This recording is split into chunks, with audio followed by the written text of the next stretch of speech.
Eliza Elia, and I'm specifically really happy about this video because, as I said in my last video that I just uploaded, if you guys haven't seen those paranormal videos, go watch them, come back here. I had good and bad spiritual encounters, but I have had good encounters. And I had that little ghost friend I talked about who had blonde hair that when I turned around I saw her.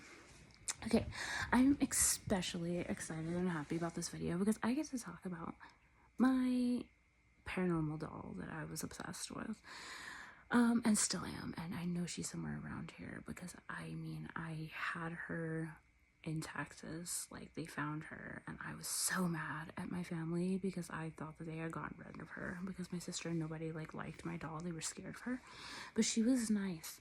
I loved her. I had a haunted doll. She had blonde hair, so this is why I'm making this video, because the other video got me to think about that my doll was haunted and had blonde hair. I saw a little girl that had blonde hair. I don't know if it was related to with my doll, but my doll was haunted, and I loved my doll. Okay, when I was little, and I believed it was.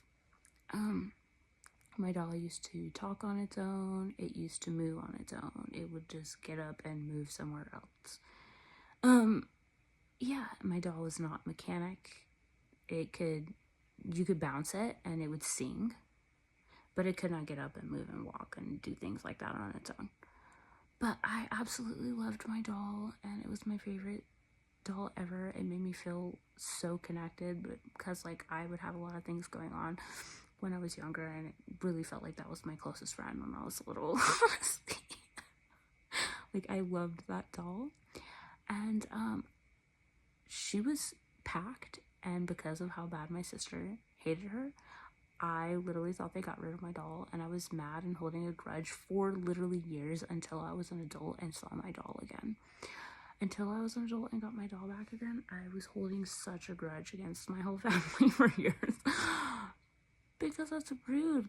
She never did anything, and that was my dolly. But whatever. If I find her, I'm going to show you guys her. I think she might be packed in. She's probably in Texas because my man doesn't really want a haunted doll in the house.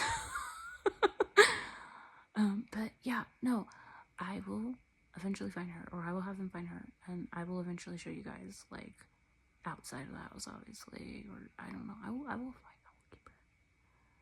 I will. Anyway, that's my baby. That's my little friend. I love her. I have to show you guys her eventually, but yeah, that's my doll. She was you bounce her and she would sing a song. She'd sing bouncy, bouncy baby me loves to bounce on mommy's knee. It's so fun to bounce with me. Bounce me high and I'll go wee. But she was alive because she would move by herself. I don't know. It just made me feel even when I was stuck in my house or alone, I wasn't really alone, and I just absolutely loved that doll. It was a connection that I felt towards her, and towards the spirit that was in my house that had blonde hair as well. So yeah, I wanted to say that. And love you guys.